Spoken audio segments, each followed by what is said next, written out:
Vamos lá, galerinha do mal! Fundamental afundando, hein? Nono ano chegando. Seguinte, vamos fazer lá a nossa evolução dos modelozinhos aí, para você entender como funciona a estrutura da matéria, como ela tem na sua parte microscópica, ok?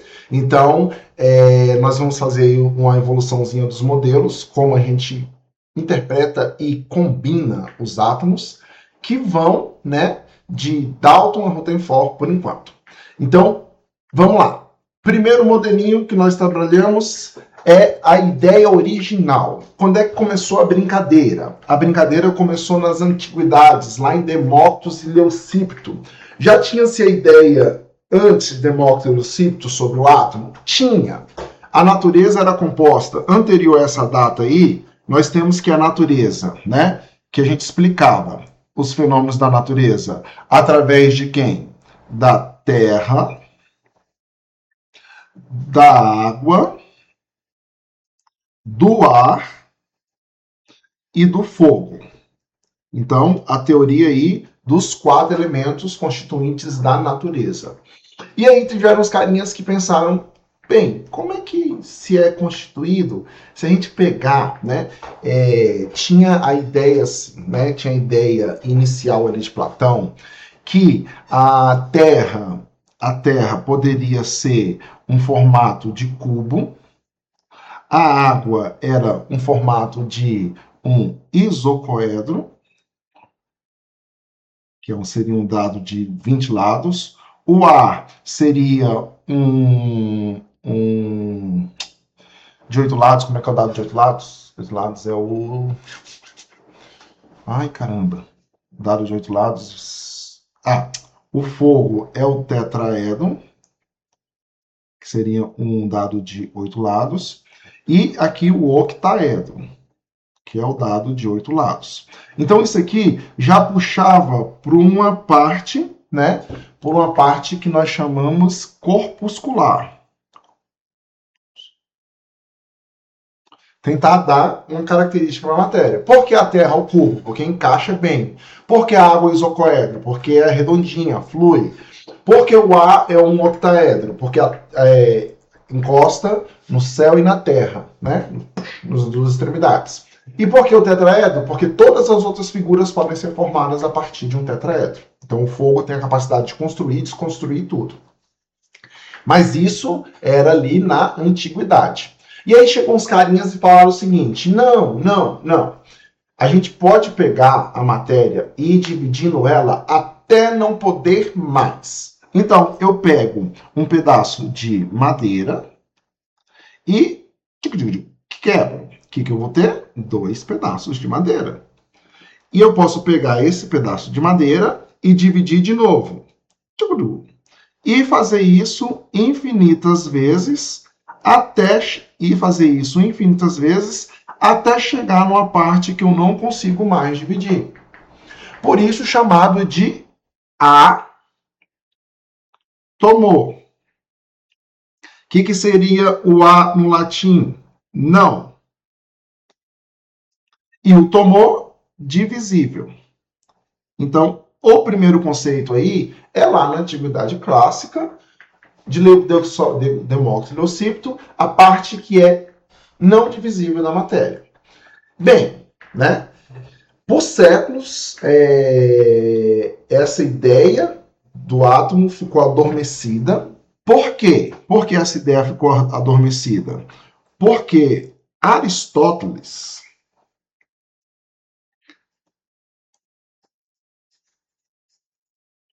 tirou a ideia corpuscular da matéria. Como assim? Ele falou: a matéria é feita de 4 substratos: quente, frio, úmido e seco. E esses 4 substratos que formam os elementos. Por exemplo, o fogo seria formado do substrato quente mais o substrato seco. E Antagônico ao fogo, nós temos quem? A água. Então, a água seria o quê? Fria mais úmida. Então, eu consigo fazer a transmutação de um para o outro, trocando os seus substratos. Tudo bem? E, consequentemente, a gente também tem aí, a gente tem a terra, e contrário à terra, a gente tem o ar. Tudo bem? O ar seria o quê? O ar seria um substrato do fogo. Então, o ar seria o quê? Quente, mais o úmido. Beleza. Então, tá aí a ideia do ar. Então, eu poderia fazer essa transição do ar, do fogo para o ar, e do ar para quem? Para a água. Ou ao contrário, da água para o ar e do ar para o fogo. Então, isso seria o domínio do universo. E aí tirou a ideia corpuscular da matéria. Isso aqui deixou de existir e a ideia de átomo adormeceu. Até nas teorias científicas de Dalton de 1903, que através de dados empíricos em cima das leis de conservação de massa e de Proust, como assim? Ele pegou aqui, ó, carvão reagindo com gás oxigênio, produz gás carbônico. E como é que funciona essa reação? É mais ou menos assim, ó, 12 gramas de carvão reage com 32 gramas de gás oxigênio e produz em presente exatamente 44 gramas de gás carbônico. Isso é a lei de Lavoisier. Na natureza nada se perde, nada se cria, tudo se transforma. Só que isso está dentro de uma proporção fixa, reacional, que vai ser numa ordem de quanto? De 3 para 8, né? Se dividir por 4, né? Dando o quê? Dando 11. Isso aqui, a primeira, a gente pode pensar, a primeira e a segunda, a gente pode pensar na parte de Lavoisier, que é a conservação de massa. Só que essa aqui de baixo, a gente pode pensar no Proust.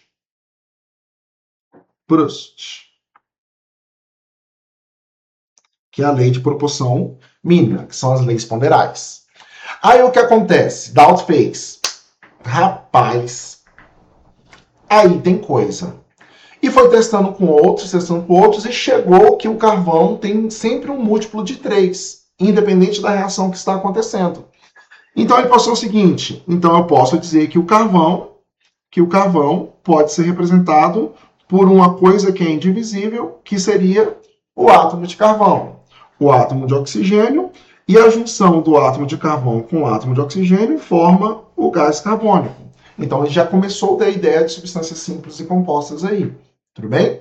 E aí ele escreveu, a partir da lei de Lavoisier, né, na lei de Lavoisier e de Proust, né, dessas proporções definidas e dessa massa que conserva, ele baseou para poder escrever o seu modelo atômico.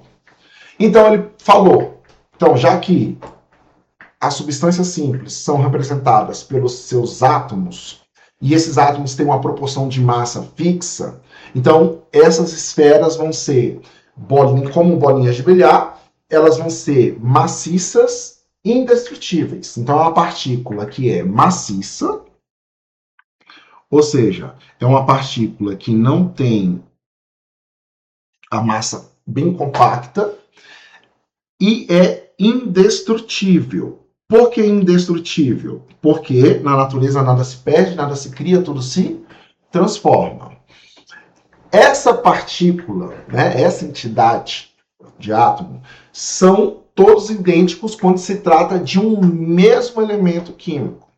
Então, o que diferencia os átomos, da identidade dos átomos, vai ser a sua massa. Então, a massa do carvão, é referente a 3. E essa massa tem um símbolo que é a bolinha pretinha. A massa do oxigênio é referente a 8, que tem a bolinha branca. Já a massa do hidrogênio é 1 e tem uma bolinha com um pontinho. Então ele começa a dar a primeira simbologia, uma das primeiras simbologias da química. Então, são bolinhas, são maciças, indigestíveis e neutras. O que diferencia essas bolinhas são o quê? Esses átomos são o quê? São a massa, certo? E nas reações químicas nós temos a reorganização. E essa reorganização é que transforma uma substância em outra. Então, nós temos no modelo atômico de Dalton que ele é maciço, indestrutível,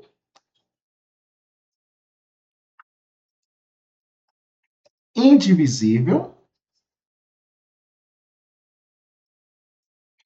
e neutro. Ou seja, não tem cargas neles. Ausência de carga. Sem carga. Isso é a ideia de Dalton. Tudo bem?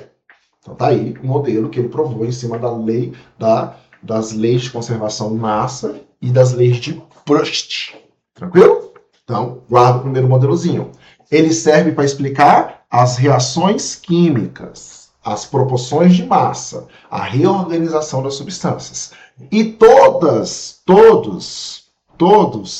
esse conjuntinho que eu estou fazendo aqui para você, essa tabelinha, ela é empírica. Ou seja, ela é tirada através de experimentos de reações. Tranquilo? Então tá feito aí. Depois o modelo de Dalton, né, que vai vingar aí mais ou menos por 91 anos, até a descoberta do elétron. Ou seja, já se conhecia a eletricidade? Já se conhecia a eletricidade. A eletricidade era obtida através de 3 formas. Era ou por metais reagindo, ou por atrito, ou por magnetismo. Então já se sabia produzir eletricidade. E aí, Thomson pegou um experimento, que é o experimento da ampola de Crooke. Como é que é esse experimento da ampola de Crooke? Né?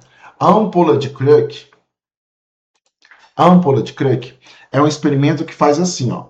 Eu ligo em um vidro. Nesse vidro eu faço rarefeito,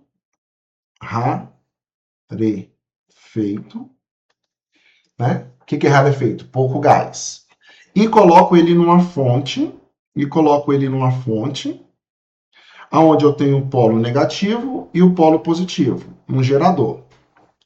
E aí, quando eu faço isso, existe uma descarga, né? Uma luz que sai do negativo e vai para o positivo. Tudo bem? Como vai para o positivo, foi chamado de raio catódico, porque tem carga positiva. E tem um detalhezinho, essa ampola aí, esse objeto aí, é chamado de ampola de Crooke. E na ampola de Crooke, você tem o seguinte, tá lá, o raiozinho, ó. Vou pegar para você e mostrar a ampola de Crooke em funcionamento. Então vamos lá. Ampola de Crooke em funcionamento, que foi a descoberta do elétron. A ampola de Crooke, ela tem um polo positivo e negativo, onde vai ter a descarga elétrica. Então vamos ligar. Pum! Ligou. Então você tem a emissão aí dos raios catódicos, que vão em direção, né, ao anodo, e vai lá no final. Os raios catódicos é uma corrente, um fluido de energia que sai do cátodo e vai para o anodo aí, né, atravessando um vácuo. E aí é o seguinte, a gente pode fazer alguns experimentos. Já que é uma luz, eu vou colocar um anteparo, uma cruz de Malta. E aparece a sombra lá atrás, tá vendo? Ou seja, isso é uma luz que está esbarrando no anteparo. Ok, tranquilo até aí, né? Então, nós já temos o primeiro experimento aí, que é mostrando que nós temos uma energia, nós temos uma luz que esbarra no anteparo. Ok, vamos para outra ideia. Vamos colocar esse negócio, essa descarga elétrica, em uma ventoinha. Pum! Olha o que acontece com a ventoinha. Começa a girar. Só começa a girar se tiver uma força sendo aplicada. Então, o que acontece? Eu tenho uma força sendo aplicada na ventoinha, e para aplicar uma força, eu tenho que ter uma massa vezes uma aceleração. Então, tem alguma partícula que faz essa ventoinha girar. Então, conclusão aqui, esse negócio tem o quê? Tem massa. Esse negócio é uma luz. Esse negócio é uma luz que tem massa. Beleza? Porque tem uma força sendo aplicada. Beleza, vamos lá. Vamos desligar, tirar a ventoinha e vamos pôr num campo elétrico. Com positivo, placa positiva em cima e negativo embaixo. O que aconteceu? Desviou para o lado o quê? Positivo. Se desviou para o lado positivo, é porque tem carga o quê? Negativa. Porque os opostos se atraem. Então, esse treco tem carga negativa. Então, é uma partícula de carga negativa, certo? Então, se é uma partícula, eu vou matar isso aqui. O quê? Isso aqui. Eu não sei explicar esse comportamento de luz. Mas eu sei explicar que eu tenho um feixe de luz que desvia no campo elétrico. Tem a natureza elétrica do átomo, então o átomo vai ser... Não era divisível, certo? O átomo de Dalton não era divisível. Então agora eu tenho a natureza do átomo e ela vai ser divisível. Então eu estou provando a existência de uma partícula de massa desprezível e carga negativa. Então, partícula de carga negativa descoberta. Então tá aqui a descoberta do elétron. É uma partícula, porque fez mexer ali. É uma partícula, porque fez mexer ali, de massa, de carga negativa e de massa desprezível. Professor, como é que ele fez para calcular a massa desse negócio? Olha só, eu vou desligar o campo elétrico e vou ligar o campo magnético. Tá certo? Então, desvio magnético aí, ó.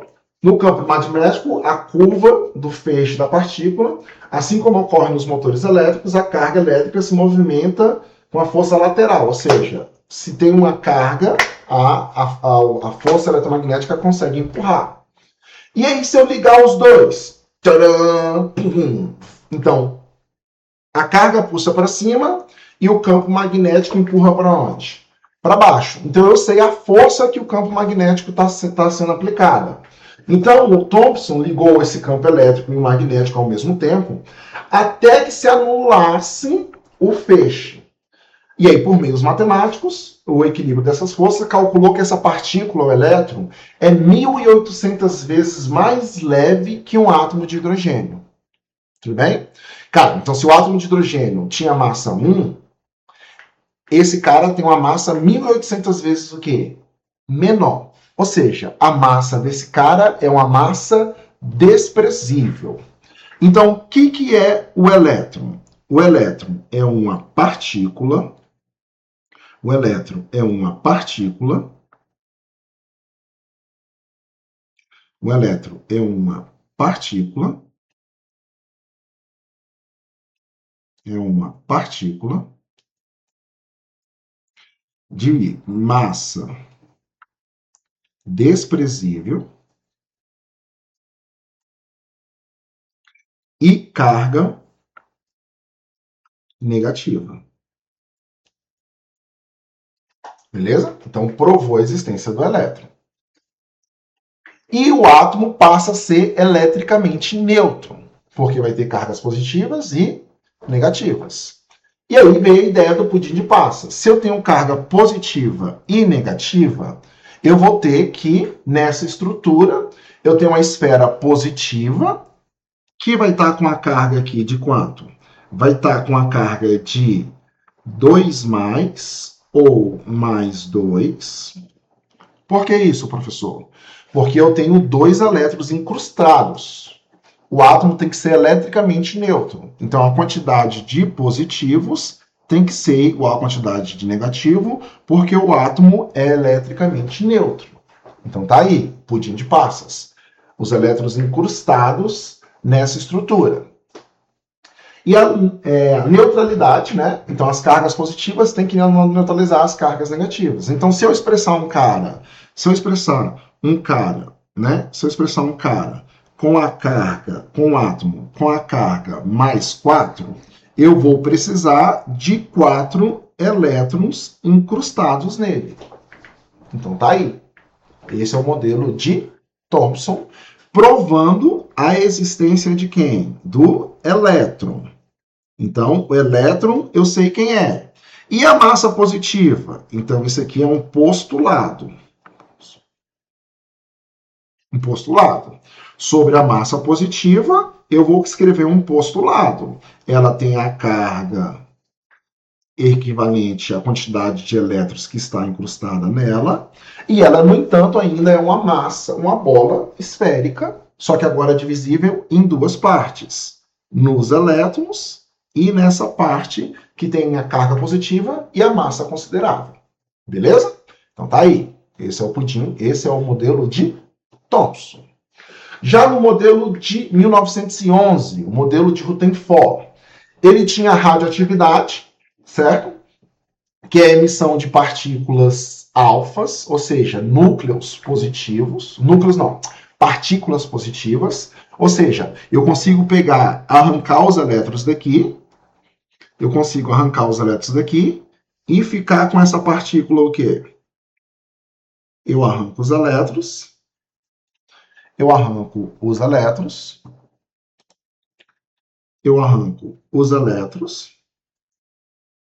e fico com essa partícula positiva. Tudo bem? Só que Rutherford trabalha em 1911, com a radioatividade.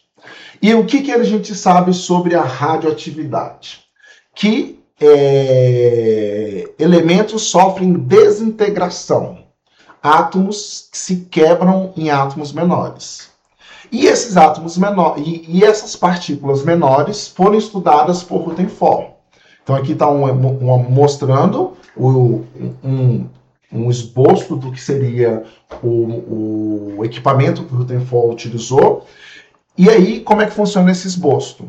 Nós temos aqui, ó, uma fonte radioativa, tá? Mostra o material radioativo.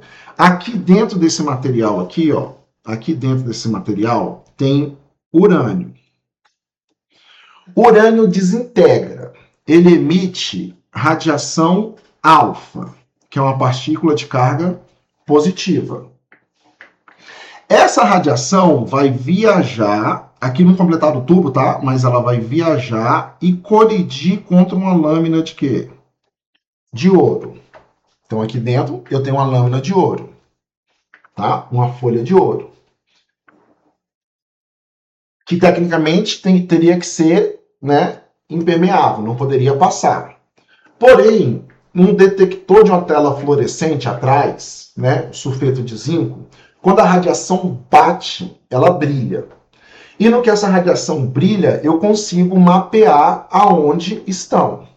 E o que acontece? Acontece que uma grande região aqui, ó, de fluorescência ficou bombardeada aqui no centro, mostrando que o caminho era linear. Mas algumas saíram da trajetória. ou seja, passou pela lâmina e perdeu a trajetória. Então, o que isso quer dizer, professor? Que a gente tem um experimento de Rutherford que bombardeou uma finíssima lâmina de ouro com partículas positivas. Então, nós temos aqui, ó, as partículas alfa, que tem carga o quê? Positiva, que surge da desintegração de um átomo. E aí, essas partículas, né, na sua grande maioria, tá aqui, ó, na sua grande maioria, elas passaram o quê? Direto.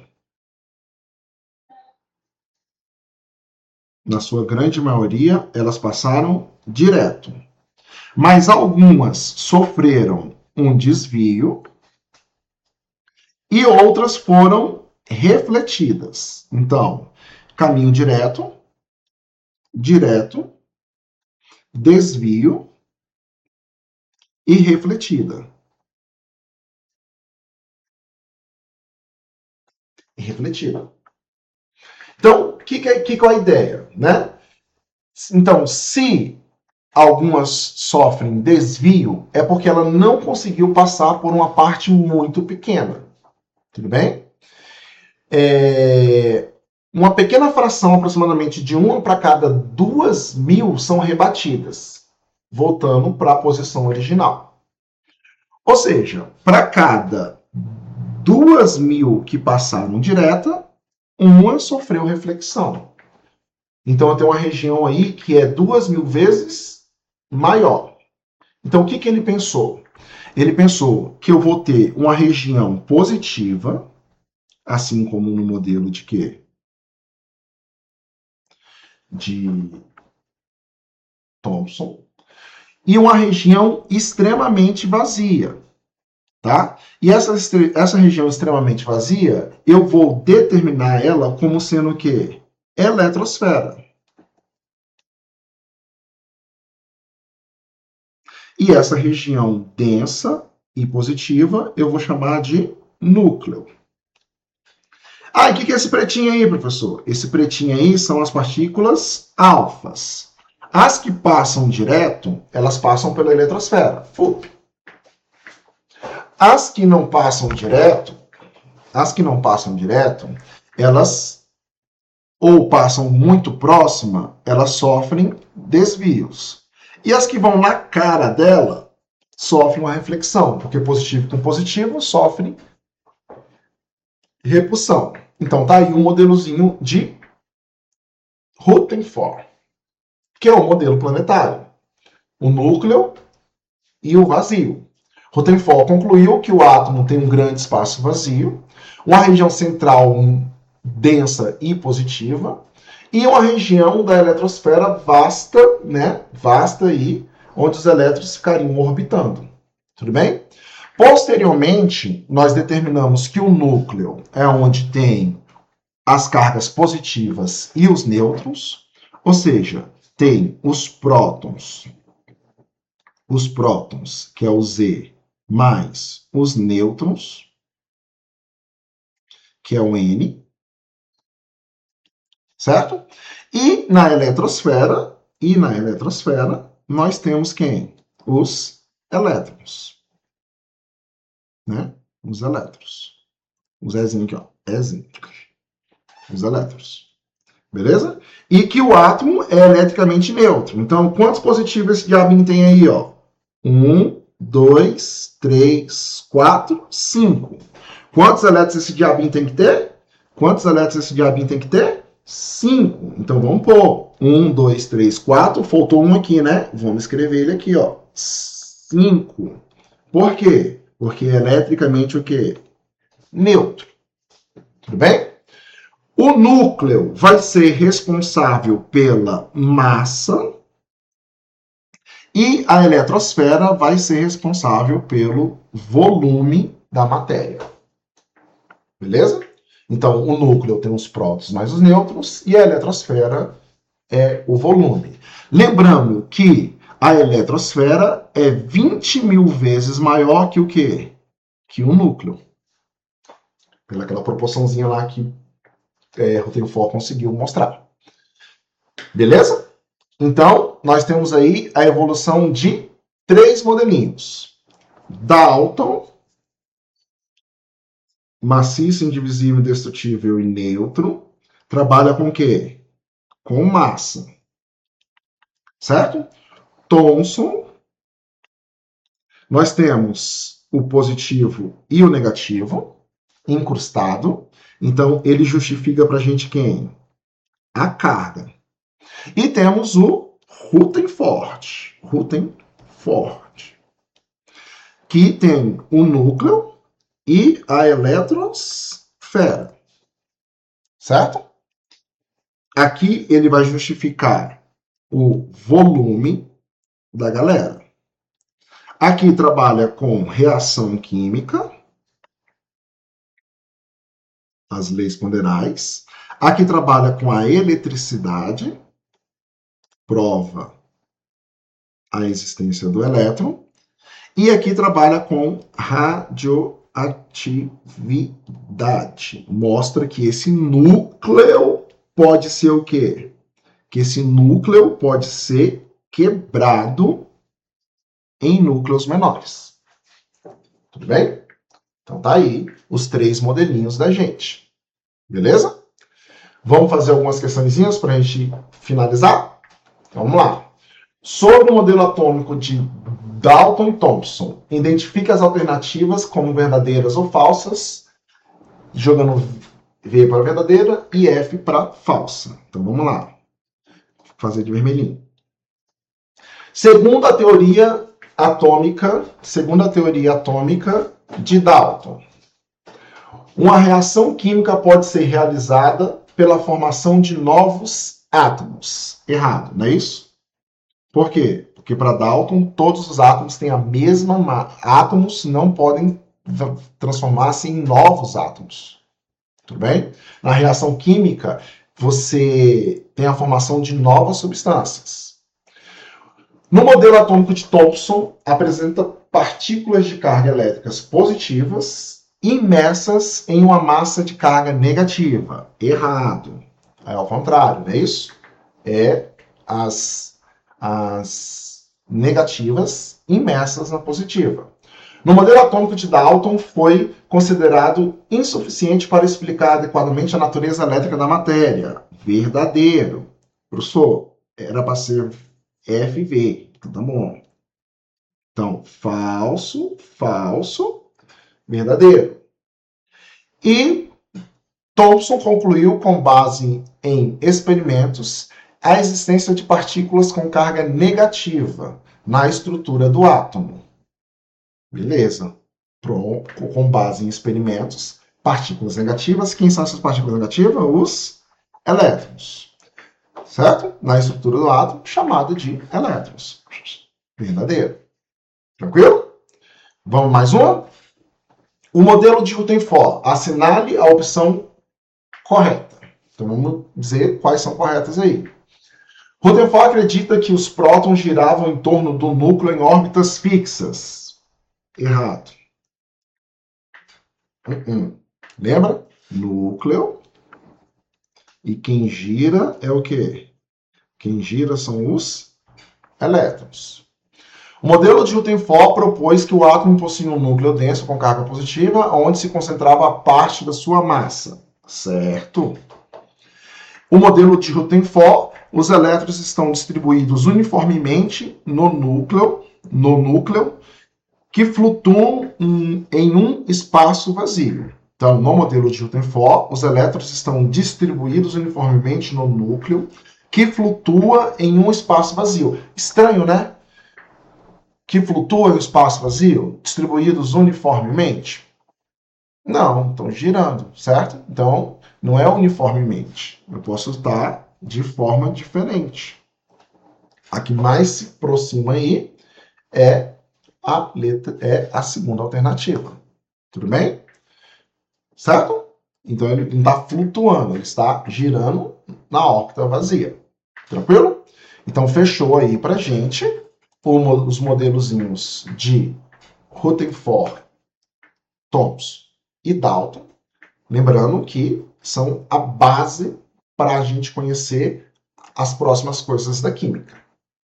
Um grande abraço, jovem Padawan.